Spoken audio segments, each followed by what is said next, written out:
Absolute Cinema.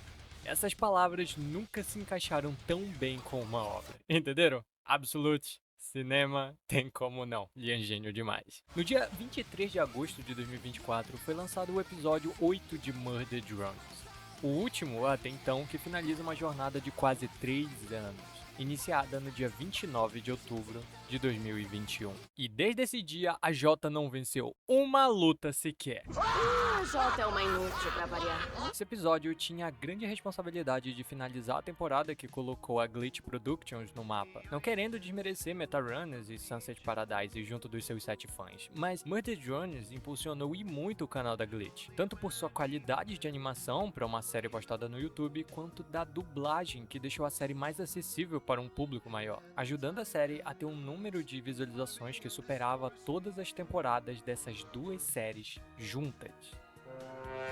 O que quero dizer é que esse final era muito importante para os fãs que passaram quase 3 anos acompanhando a série. Então, vamos analisar esse episódio com calma. Burro, incompetente. E só um pouquinho de rage. O episódio já começa com o início da destruição de Cobre 9. Os tentáculos luminescentes que destruíram a Terra começaram a agir aqui também por meio desse ponto escuro, que a essa altura eu não me surpreenderia se fosse a forma original do Solucionador Absoluto, por causa desse blé. E se não entendeu do que eu tô falando, aqui tá um vídeo sobre. Aí, esses dias saiu uma concept art mostrando o Solucionador Absoluto na forma Tessa e na forma Sin. Eu só vou ignorar isso por enquanto e continuar chamando essa forma de Cyborg, ok? Bom, tudo isso estava sendo visto pelo professor da Uzi, que tá atacando o maior foda-se da vida dele. Então, vemos tudo do espaço, onde a Uzi foi ejetada junto com a Nori. Elas conversam sobre o patch naquele crucifixo ter sido quebrado, que é preciso destruir o núcleo do hospedeiro, e tentando ter um momento de reencontro bonitinho entre mãe e filha. Mas tudo é atrapalhado pelo N, que resgata a Uzi com a nave deles, que a Uzi tinha jogado a chave no episódio anterior. Ela queria que ele fugisse, mas não é como se ele tivesse muito pra onde ir, então ele escolheu ir atrás dela. Detalhe que ele aprendeu a pilotar a nave. Quem é o bom garoto, hein? Quem é? Então a Cyborg alcança a nave com os tentáculos, fazendo os dois despencarem em queda livre, ignorando completamente a combustão pela entrada na atmosfera. E durante a queda, a Uzi queria tirar uma dúvida. Então, antes de tudo aquilo acontecer, a gente tava namorando, né? Eu acho tá, que é sim, nem ao menos sempre eu acho que essa era a interpreto as ideia, coisas né?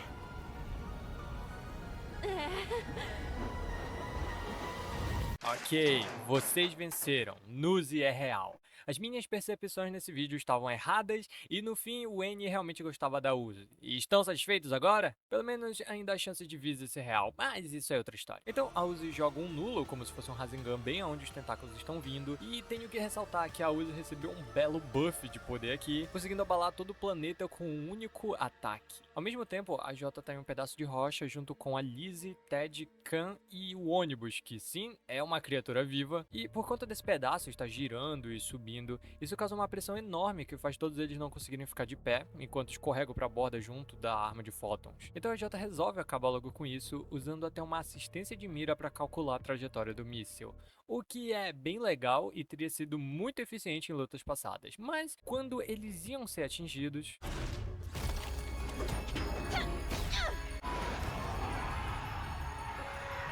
V de vivaça, caralho! É V de... Então temos uma porradaria de drones de desmonte aerodinâmicas, enquanto elas discutem sobre o trabalho do Esquadrão em Cobre 9 e que a Jay traiu o grupo. O plano era a gente sair desse planeta, Jota! Você disse que a gente faria o nosso trabalho nesse planeta. Cresce, Ela deixaria. Ela te enganou. E se eu te prometi alguma coisa, eu fui enganada também. Ok, vamos começar. Conforme a série foi lançando, muitas perguntas surgiram e foram sendo empurradas para os próximos episódios. Só que esse é o último episódio, então ele teria que nos entregar essas respostas, mesmo tendo uma duração de 20 minutos. E eu sei que a Glitch disse que talvez teria mais coisas sobre esses personagens no futuro, mas é apenas isso. um talvez. Então eu não vou considerar isso aqui. Uma pergunta que deveria ser respondida é sobre o porquê a Jota tá do lado do Solucionador, mesmo ele tendo destruído a empresa que ela tanto gosta na Terra e vestindo o corpo da humana que ela era mais próxima. Ao que dá a entender, a Jota sabia que o Solucionador era a Tessa, e mesmo assim aceitou ficar do lado dele, porque segundo ela, Não tem pra onde fugir. Nem adianta morrer. então, por medo e talvez falta de esperanças, ela escolheu ficar no time vencedor. Isso faz sentido, já que o Solucionador disse 2 vezes que tem backups de todos eles. Então, ela não tá exagerando. Mesmo que eles morram, ele sempre trará todos de volta. Ufa! Rage evitado. Que bom que o episódio tá nos dando resposta. Voltando para o casalzinho, a Cyborg parou aquele nulo com bastante facilidade, voltando a consumir o planeta em seguida. E, como já fazem uns 10 minutos desde que se viram pela última vez, a Cyborg cumprimenta eles de novo. Olá, Uzi. Oi, Annie. Então, começa a porradaria, que dura uns 30 segundos.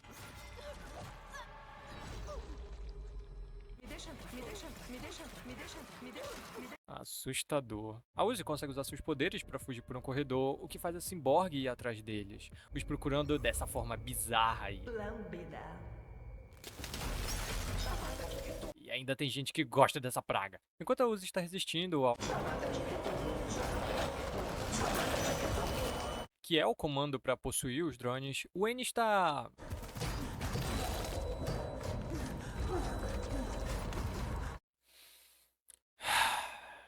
Uma piada recorrente do N é que ele supera traumas rápido, o que acho bem engraçado. É uma característica do personagem ser imune a traumas, mas isso cai por terra quando ele começa a ter um ataque de pânico por quase ter sido devorado. O N deu de cara com o Solucionador umas 6 vezes antes desse episódio, e em nenhuma delas ele teve um ataque de pânico. E antes de seus dedinhos nervosos começarem a digitar, vamos deixar claro algumas coisinhas. No episódio 2, o N ficou assustado com a ideia da Jota ter virado uma centopeia, porque ele sabe que eles viram essas coisas. Ele tá bem de boa quando o Solucionador fala pelo corpo dela e até cortou um pedaço dele com as mãos de motosserra. No episódio 4, o N ficou assustado com o flashback que teve ao tocar na fita. Não exatamente pela sim, mas por tudo que ele viu ali. Além de jogar a Uzi que estava possuída pra cima da forma mais calma possível.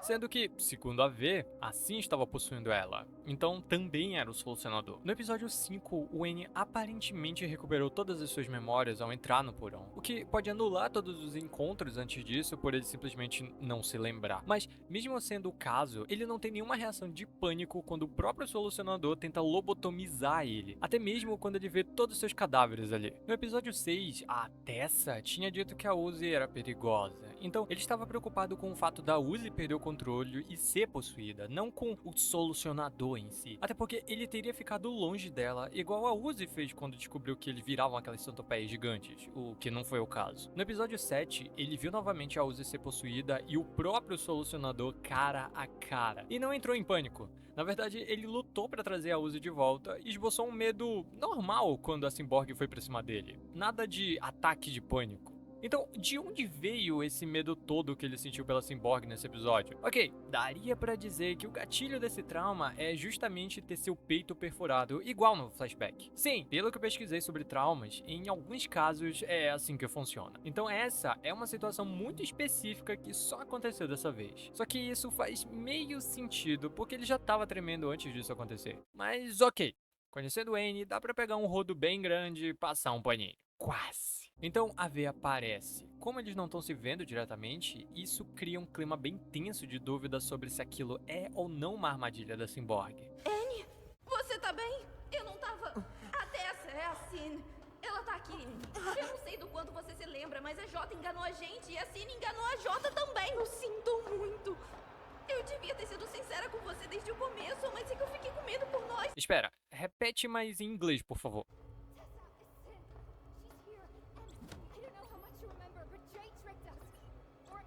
Jay too. And I'm so sorry. I should have been honest. I was just so scared for us.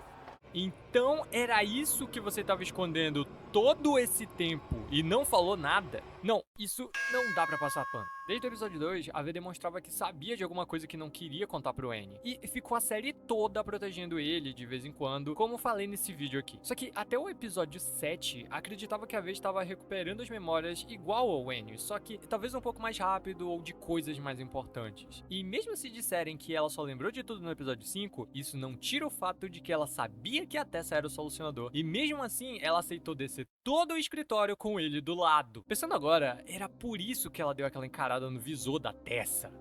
Cara, ela planejou tudo isso, não foi? Cara, eu não consigo pensar em outra explicação da V passar todo o episódio 6 tranquila, sabendo que a maior ameaça do universo estava bem ali do lado e não fez nada. É isso, ela só tava dançando conforme a música pra, sei lá, pegar o solucionador desprevenido e...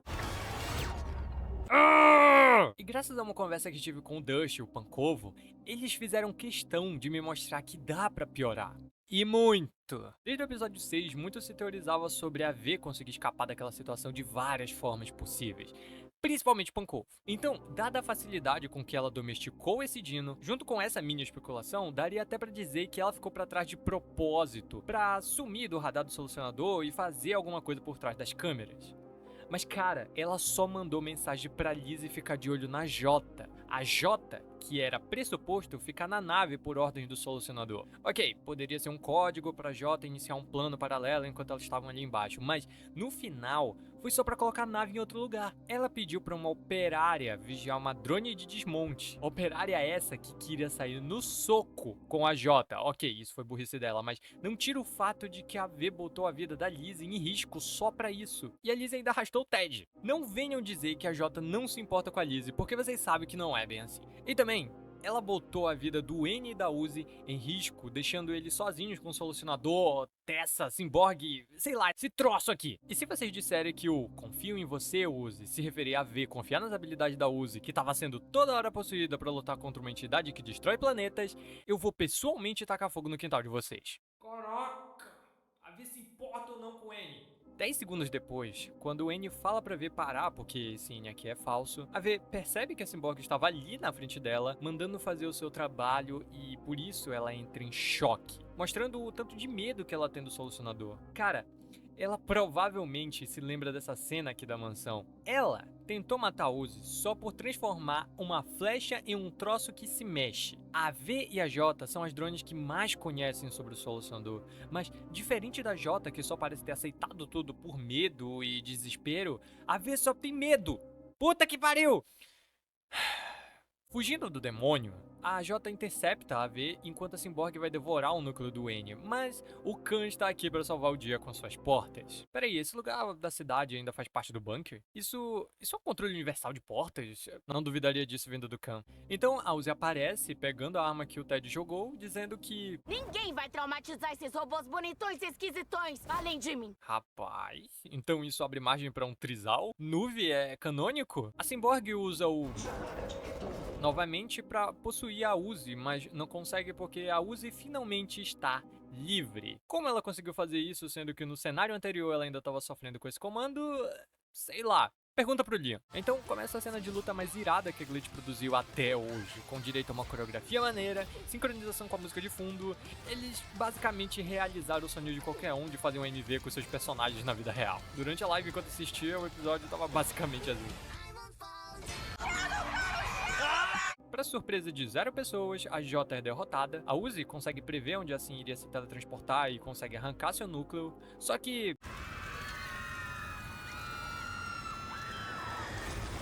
O que caralho é isso, Lee? Brincadeira, já fiz um vídeo sobre, mas acho que vale a pena comentar. O solucionador é algo totalmente diferente dos outros drones. Bom, até então sabemos que nenhum outro drone tem um mini buraco negro dentro do núcleo, além daquela parada no episódio 2 que eu vou ignorar por enquanto. Por algum motivo, a Cyborg, mesmo sem núcleo, ainda está viva tentando comer isso daqui de volta. Mas então, a Uzi tem a decisão mais inteligente e idiota ao mesmo tempo.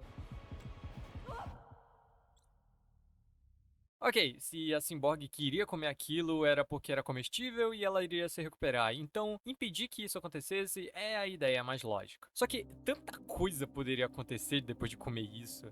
Esse bagulho vai pra algum lugar, provavelmente pro núcleo da Uzi, que também tava no da Sin, mas e se o solucionador tomasse conta dela?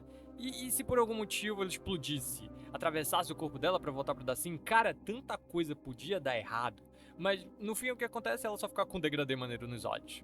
Posso estar sendo chato agora e apesar de não ser tão crítico com roteiros como esse pão com ovo aqui, gosto de coisas que fazem sentido e que sejam explicados como funcionam. Nós nunca entendemos bem como a mutação do solucionador funciona. Em um momento uma drone operária normal é descartada de forma errada e no outro ela sofre uma mutação que cria uma bolinha preta brilhante que distorce o espaço. Lian, eu perdi alguma explicação nesse meio tempo? Ok, só vamos aceitar que hardware velho com software sofisticado podem criar entidades Lovecraftianas, mas o porquê o solucionador estava destruindo os planetas? Era só fome? Supostamente ele é um buraco negro, então ele quer consumir a matéria? Ok, mas por quê? Ele precisa disso para sobreviver? Ele vai construir alguma coisa? Ele vai enfiar no... Vocês estão ligados que a Icon, uma personagem de uma outra série anterior do Lian, tinha esse mesmo objetivo, mas lá ela tinha o motivo de consumir o universo para se tornar uma deusa e ficar toda poderosa e tudo mais. Mas também tinha a reviravolta de que ela não sabia o que era. Então fazia isso porque ela meio que estava tentando encontrar um propósito. O solucionador absoluto não teve seu propósito explicado.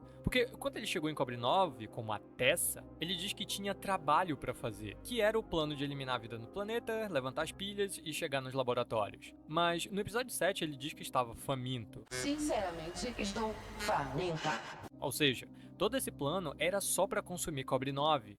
Mas, ei, olha pra mim. Tem uma cópia de Saturno com uma lua bem ali que provavelmente não são habitáveis. Por que garai você não foi pra lá ao invés de fazer todo esse rolê? Cara, se você tá com fome, vai comer planetas inabitáveis, é o que mais tem no universo. Era só viajar mais um pouquinho ao invés de fazer todo esse plano em um planeta que tem drones com os mesmos poderes que o seu. Ah, ele queria impedir que os humanos fizessem os patches. Ok, o solucionador conseguiu fazer isso, explodindo parte do planeta com um nulo. Ah, mas a Nori iria recuperar o patch no crucifixo. Tacava outro nulo, igual a Uzi fez nesse episódio. Se você tem força o suficiente pra bloquear isso, como se não fosse nada, era só destruir o planeta de fora da atmosfera. No final, ia dar no mesmo. Devorava as partes do planeta junto com os drones sobreviventes. Era tão difícil fazer isso? Tô começando a entender de onde veio tanta eficiência da Jota. Depois da Uzi passar por esse ritual de aceitação do hospedeiro, todo mundo fica bem.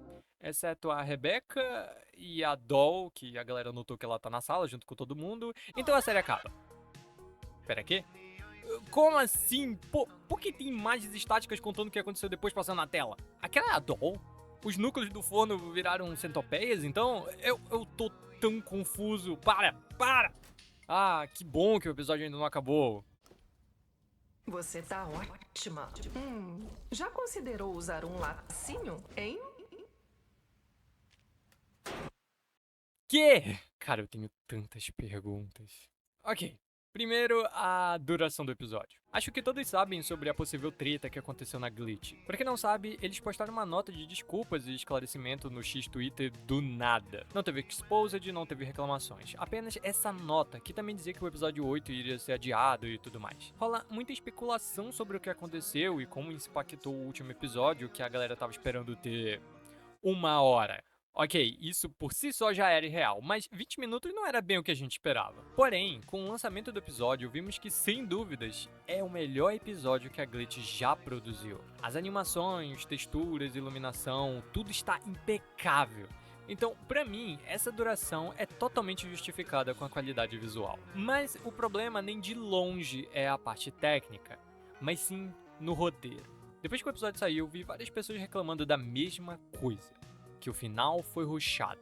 E é engraçado porque alguns animes chegaram na reta final recentemente, então pra quem tá nessa bolha como eu, sabe que esse assunto tá bem alta. Um exemplo é Jujutsu Kaisen, que eu só citei no canal umas 300 vezes. Essa história é considerada rushada do início ao fim. Tudo acontece muito rápido, tem porradaria toda hora, mas eu particularmente gosto desse tipo de história porque já tive péssimas experiências com fillers que tem anime no meio. Mother Drones também é acelerado, mas por outros motivos. Estúdio indie, orçamento limitado, então eles têm que contar a história da forma mais eficiente possível, sem enrolação, direto ao ponto. E eu não sou autoridade em roteiro, gerenciamento de empresa ou equipe de animações, apenas um cara que gosta de histórias e assiste YouTube demais. Pelo que já vi, não dá pra você fazer uma história dividida em 8 episódios e deixar metade das coisas pra se resolverem no último. Murder Drones acabou sem explicar direito a motivação do vilão, o porquê os drones com solucionador superaquecem, como esses poderes funcionam, e eu sei que tem uma imagem fora da série mostrando comandos, mas nenhum deles explica, por exemplo, como uma flecha vira esse bicho. Faltou interação entre personagens, como o N e a V, que em uma conversa poderiam lidar muito melhor com a Cyborg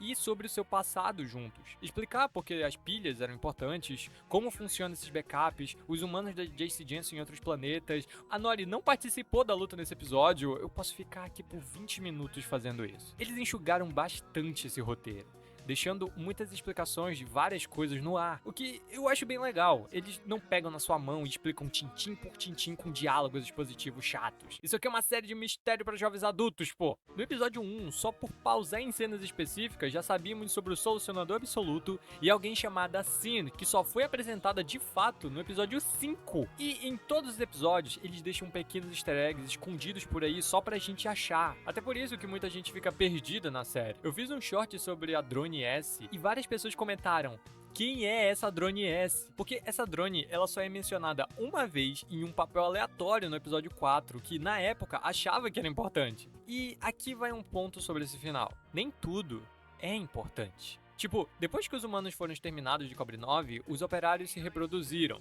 A Uzi é filha de 2 drones. Como isso aconteceu? Essa é a questão. Mas saber ou não disso não importa para a história que foi apresentada. É uma curiosidade interessante? Sim, mas não era importante. Eles poderiam explicar com papéis pelo cenário? Com certeza! E eu não acredito que eles explicaram que canonicamente cachorros são imortais e vivem em um planeta só deles, mas nem sequer fizeram uma piada sobre reprodução entre drones. Eu esperava mais, Glitch. Em contrapartida, explicar sobre as consequências da Uzi ter engolido um mini buraco negro agregaria muito pra história. Eles venceram porque a Uzi tomou uma ação que nem ela sabia se ia dar certo. E depois da V apontar uma arma pra Uzi, eles simplesmente aceitaram que ela tá bem, tem um rabo falante e que provavelmente não vai querer destruir o universo. O que esperar de drones criados por humanos? Eles não têm senso de autopreservação nenhuma. Isso inclui também drama, que foi pouco abordado na série. Nada de drama de novela mexicana, não. Apenas alguns conflitos emocionais que progredissem a relação entre os personagens, como o passado do N e da V, que pareciam ter um romance antes, e mostrassem seus medos e inseguranças também. Eu sei, mais cenas, mais animação, mais dinheiros, mas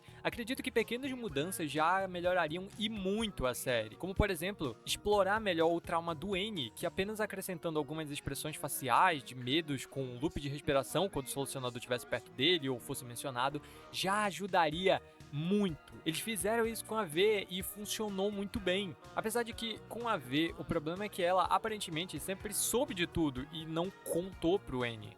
Por N motivos, mas isso também se resolveria com diálogos simples. É claro, é muito fácil chegar e dizer tudo isso daqui quando a série já está finalizada, sem saber como foi todo o processo de criação. Quantas vezes o roteiro foi reescrito, ideias mudadas e o final decidido. Pode parecer estranho, mas nem sempre os autores têm um final da história. Às vezes, eles só têm um início e vão escrevendo conforme as coisas vão saindo. Isso é fato com animes, alguns filmes blockbusters que são gravados enquanto estão escrevendo o roteiro, e provavelmente em Murder Drones, que demorou quase 3 anos para ser concluído, com pausas de meses entre os episódios. Então, muita coisa deve ter sido mudada e sacrificada para os episódios de fato serem postados, deixando a história talvez um pouco inconsistente em alguns momentos, mas que, apesar de tudo, foi uma série muito divertida de se acompanhar. Isso meio que me ocupou por um tempo, as teorias, os debates, até o meme da Sim ser fofa que vocês vivem me zoando em toda a maldita postagem foram bem marcantes. Enquanto eu tava editando o vídeo anterior e elaborando o roteiro desse, tava assistindo esse vídeo do Ryan Red sobre Persona 3, que é uma puta história onde mostra que o valor da vida só existe porque também existe a morte. É uma puta crise existencial. Mas